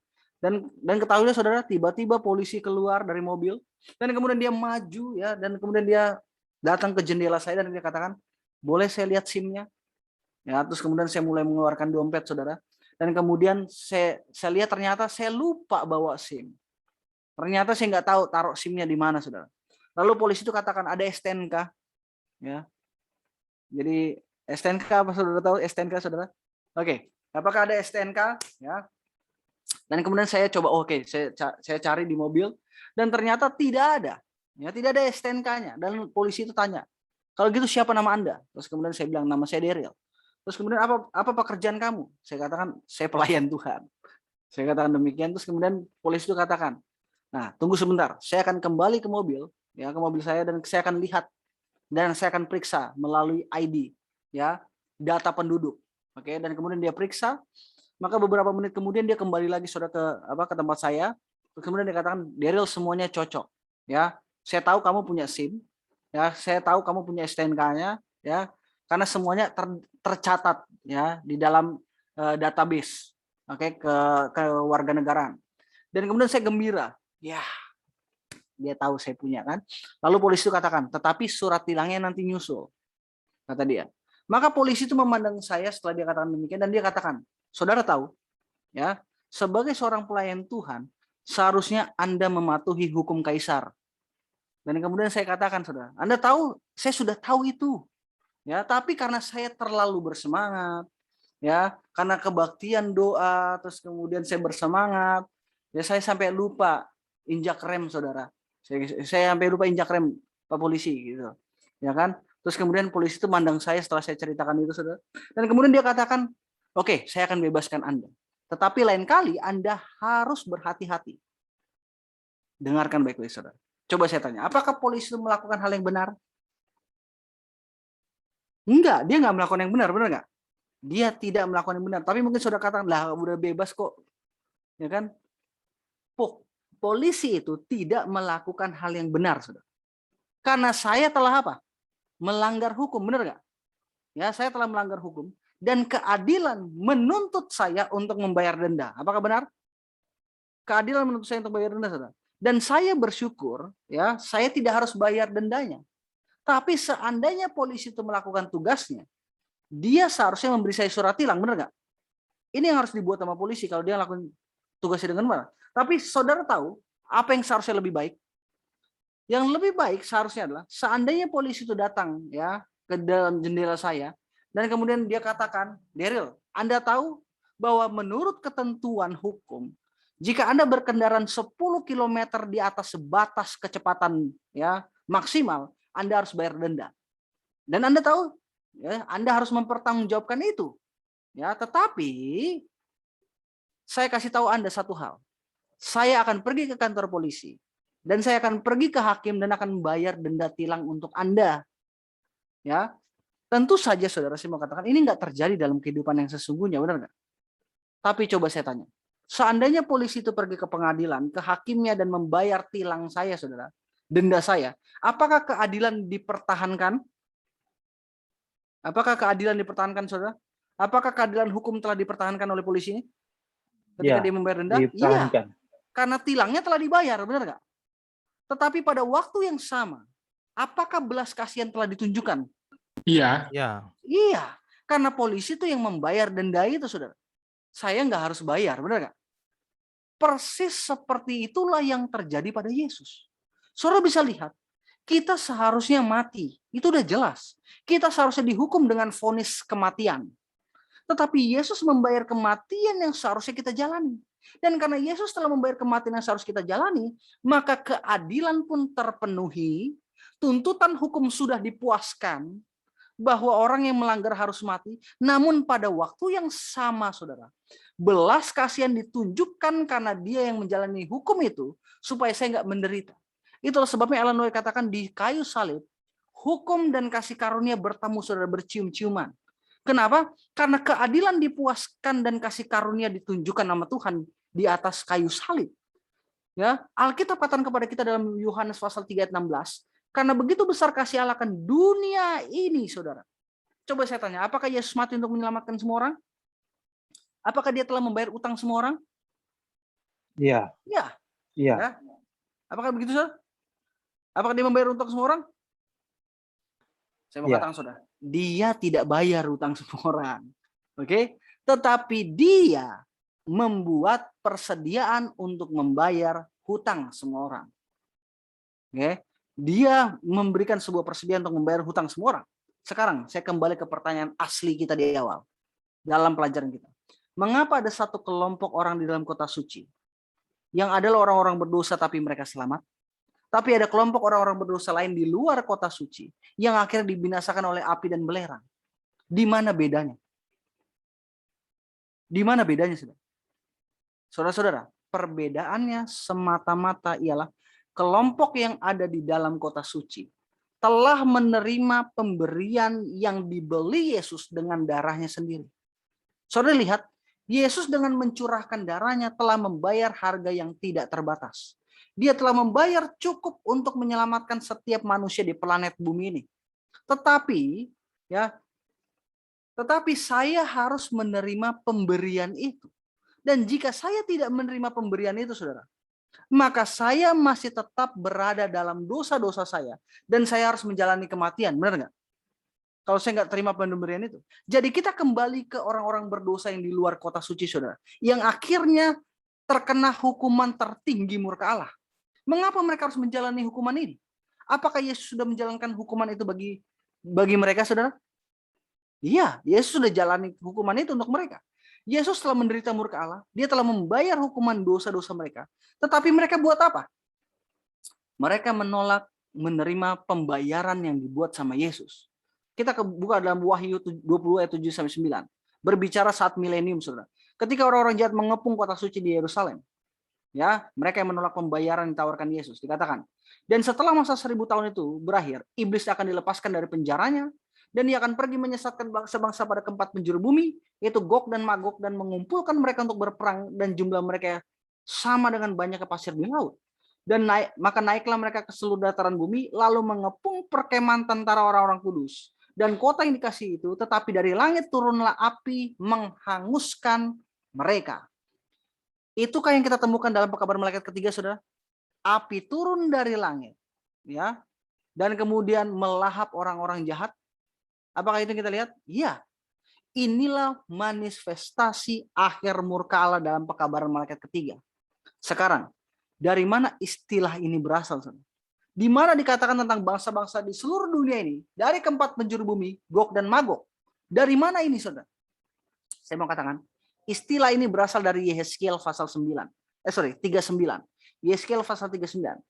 Oke, kita pergi ke Yehezkiel 39, saudara. Ya, di sini ada poin yang sangat penting yang saya ingin garis bawahi. Ingat, dengarkan baik-baik, saudara. Apa yang saya mau katakan sebelum kita buka Alkitab. Saudara tahu bahwa di dalam bait suci ada pelayanan korban, benar nggak? Ya, ada pelayanan korban. Apa yang biasa dikorbanin? Lembu, kambing, domba, benar? Nah, jenis-jenis hewan yang berbeda dikorbankan juga. Mengapa mereka dikorbankan, saudara? Kenapa? Mereka menunjuk kepada kematian Yesus yang akan datang demi dosa, benar nggak? Setiap korban ini. Oke? Nah, faktanya, saudara, dengarkan baik-baik, bahwa Yesus akan menderita hukuman bagi orang-orang berdosa. Makanya korban ini menggambarkan Yesus. Nah, sekarang dengarkan. Ya, saya mau saudara menyimak dengan seksama apa yang dikatakan di sana. Yehezkiel 39, 17-18. Dan engkau anak manusia, beginilah firman Tuhan Allah. Katakanlah kepada segala jenis burung-burung dan segala binatang buas, berkumpullah kamu dan datanglah. Berhimpunlah kamu dari segala penjuru pada perjamuan korban yang kuadakan kepadamu. Yaitu suatu perjamuan korban yang besar di atas gunung-gunung Israel. Kamu akan makan daging dan minum darah. Daging para pahlawan akan kamu makan dan darah para pemimpin dunia akan kamu minum. Perhatikan baik-baik yang disampaikan, saudara. Mereka semua ibarat domba jantan, anak domba, ya, kambing jantan dan lembu jantan, daya ternak gemukan dari Basan. Kamu akan makan lemak sampai kamu kenyang dan minum darah sampai kamu menjadi mabuk pada perjamuan korban yang kuadakan bagimu. Pertanyaan saya, apakah kematian orang-orang jahat digambarkan sebagai suatu korban di sini? Suatu korban bait suci, saudara? Iya. Di Alkitab katakan perjamuan korban. Ya, perjamuan korban, saudara. Dan mungkin saudara katakan, mengapa digambarkan hewan-hewan korban? Kematian orang-orang jahat kenapa digambarkan sebagai hewan korban? Saya kasih tahu, saudara. Sebenarnya ada dua cara untuk menangani dosa. Pertama, ya, jika kita menerima Yesus Kristus sebagai Tuhan dan Juru Selamat kita, dan dengan demikian menerima pembayaran yang telah dilakukan Yesus untuk dosa-dosa kita, itu cara pertama menangani dosa. Coba saya tanya, jika kita menerima Yesus, apakah dosa-dosa kita sudah dibayar? Ya, ya, jelas mereka sudah dibayar. Tetapi kita tidak perlu membayarnya, benar nggak? Karena bukan kita yang bayar, tapi Yesus, ya, yang telah menjadi korban pengganti. Tetapi, dengarkan baik-baik, saudara. Saya mau tanya, adakah cara lain untuk membayar hukuman dosa? Ada, saudara. Apa cara lain itu? Kita yang menjalani kematian. Apakah saudara paham maksud saya? Kalau enggak Yesus yang menjalani kematian, untuk menyelesaikan masalah dosa, kita yang harus jalani kematian itu. Karena hukum menuntut kematian, benar nggak? Apakah saudara paham mengapa hewan-hewan kurban dipakai di sini? Karena orang-orang jahat tidak menerima korban Yesus. Dengan demikian mereka harus bayar utang dosa mereka sendiri. Mereka yang harus bayar utang dosa mereka sendiri, saudara. Itulah sebabnya mengapa orang jahat mati di luar Yerusalem. Saudara tahu kenapa mati di Yerusalem dalam Wahyu 20? Apakah saudara tahu? Orang jahat waktu dibakar oleh Tuhan dalam api, mereka mati di luar Yerusalem, benar nggak? Mengapa, saudara? Karena Yesus mati di luar Yerusalem. Apakah Yesus mati di dalam Yerusalem? Yesus mati di luar Yerusalem. Karena Yesus telah minum anggur murka Allah untuk kita, saudara. Ya kan? Jadi itulah sebabnya mengapa orang-orang yang pada waktu disiling, saudara, mereka katakan siapa yang bisa bertahan di sini nih pada waktu murka Tuhan. Dan kenapa digambarkan sebagai anak domba? Kenapa? Karena mereka nggak terima itu. Yesus sudah menjalankan itu. Sehingga Yesus mati, saudara, di luar Yerusalem. Supaya kita hidup di dalam Yerusalem. Ini yang terjadi, saudara. Yesus mati di luar Yerusalem supaya kita bisa hidup di dalam Yerusalem. Jadi saudara bisa lihat, ketika Yesus mati, dia telah mendepositokan cukup uang di bank alam semesta untuk menyelamatkan setiap manusia di atas dunia ini. Tetapi kita harus datang sendiri, saudara.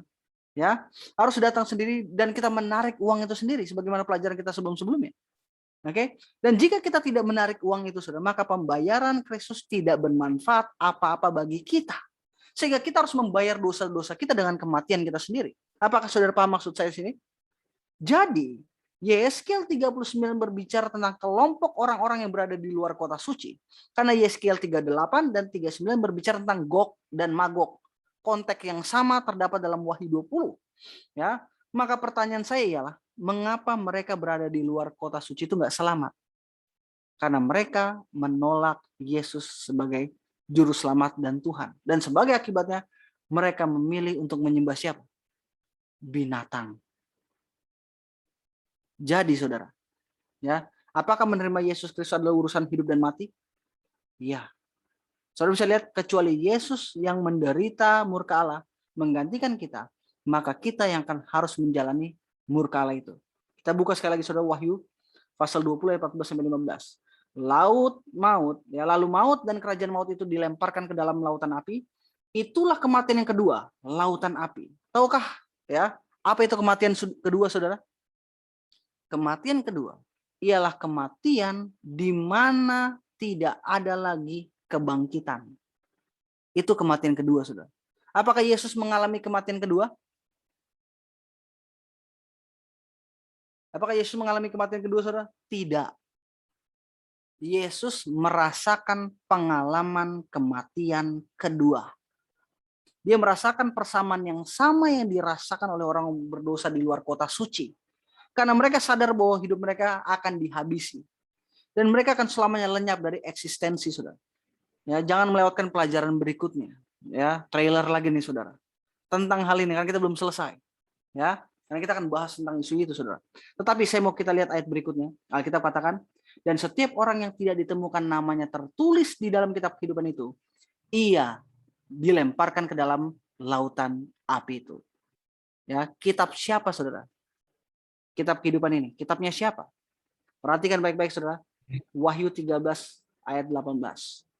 Dan semua orang yang diam di atas bumi akan menyembahnya, yaitu setiap orang yang namanya tidak tertulis sejak dunia dijadikan, ya, in the book of life of Lamb slain from the foundations of the world. Artinya apa, saudara? Buku kitab kehidupan dari siapa? Anak domba yang tersembelih. Siapa yang tertulis di buku anak domba ini, saudara? Mereka yang selamat. Dan kapan anak domba ini disembelih, saudara?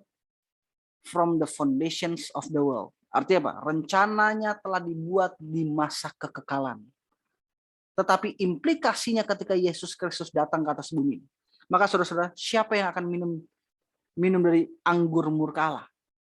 Ya, saya mau katakan alangkah sia-sianya, saudara. Tidak ada manusia di dunia ini, saya mau katakan, sebenarnya harus minum dari anggur murka Allah. Nggak ada, saudara-saudara. Ya, karena Yesus sudah meminumnya, benar gak? Itulah sebabnya ketika Yesus katakan tentang neraka, apa yang ada dalam pikiran Yesus? Api neraka yang disediakan untuk iblis dan malaikat-malaikatnya. Tuhan gak pernah merencanakan api neraka untuk manusia. Karena Yesus merencanakan untuk meminum itu pada waktu dia datang pertama kali. Tapi kita yang memilih, saudara, untuk tidak memberikannya kepada Yesus. Dosa-dosa kita. Kita memilih untuk memegang dosa-dosa kita. Sehingga apa yang terjadi, saudara? Kita yang harus bayar dosa itu. Karena kita pegang, saudara. Kita nggak kasih dosa itu sama Yesus. Kita pegang dosa itu erat-erat. Kita mau bilang, Tuhan biar saya aja yang bayar dosanya. Yesus nggak perlu bayar. Ketika kita nggak memberikan dosa itu kepada Yesus, saudara, kita sebenarnya mau katakan, Yesus kamu nggak usah bayar dosa saya. Biar saya yang bayar dosa saya sendiri. Ketika kita terus memegang dosa-dosa kesayangan kita, suatu hari nanti, saudara, kita yang harus bayar dosa-dosa ini. Tapi selagi masih pintu kasih yang terbuka, selagi Yesus masih berada di bilik yang maha suci, berikan dosa itu kepada Yesus. Karena Yesus tidak pernah merencanakan manusia untuk minum anggur murka Allah. Dia sudah merencanakan setan dan malaikat-malaikat yang harus minum. Maka dia buat kambing Asasel, saudara. Kita akan bahas nanti. Ya, saya kasih trailer lagi, saudara. Kenapa harus ada 2 kambing yang diundi pada waktu pendamaian? Dan kenapa kambing ini harus diletakkan di atas kepala daripada Asasel pada akhirnya? Kita akan lihat, saudara. Karena memang api neraka disediakan untuk setan dan malaikat-malaikatnya. Tuhan nggak pernah merencanakan api neraka untuk kita. Tapi karena kita terus memegang dosa kita, terpaksa, saudara, dalam kasihnya Tuhan yang besar, dalam ratap tangis yang akan kita lihat besok, saudara, dalam pertemuan berikutnya, Tuhan harus membinasakan kita. Itu sebabnya Alkitab katakan itulah tindakan ganjil Tuhan. Ketika dia terpaksa harus apa? Membinasakan orang-orang jahat. Karena dia udah minum cawan murkanya. Dia udah minum cawan murka Bapaknya. Panggilan buat kita hari ini. Mungkin ada beberapa dari antara kita yang masih pegang dosa kesayangan kita. Yesus sudah meminum anggur murka itu. Yang harus kita lakukan saat ini adalah kita berikan dosa ini kepada Yesus. Karena dia yang nanggung. Kita nggak bisa tanggung dosa itu. Kita nggak bisa menanggung dosa itu, saudara. Kita harus berikan kepada Yesus. Sehingga ketika kita memberikan kepada Yesus dosa itu, maka ketika pada waktunya, kita tidak akan binasa oleh karena apa? Hadirat Tuhan. Kalau itu adalah kerinduan kita, saya mengundang kita semua untuk tunduk kepala kita berdoa. Maha besar Tuhan Bapa kami yang bertata dalam kerajaan surga, terima kasih ya Tuhan untuk firman yang kami dengar. Terima kasih ya Tuhan, di mana Yesus telah meminum anggur murka yang seharusnya menjadi bagian kami, tetapi dia yang mengambil bagian itu. Oh Tuhan yang baik, terima kasih. Betapa luar biasanya cinta Yesus kepada kami. Tuhan yang baik, Engkau tahu bahwa kami masih menyimpan beberapa dosa kesayangan kami. Bantu kami untuk menyerahkan dosa-dosa itu kepada Yesus selama Yesus masih melakukan pengantaran buat kami. Bantu kami untuk menyerahkannya Tuhan. Sehingga kami tidak perlu menebus dosa itu sendiri dengan kematian kami. Terima kasih untuk kasih-Mu yang besar. Terima kasih untuk penyertaan-Mu selalu dalam kehidupan kami Tuhan. Karena kami berdoa di dalam nama Yesus, Tuhan dan Juru Selamat kami. Amin. Amin. Amin. Amin.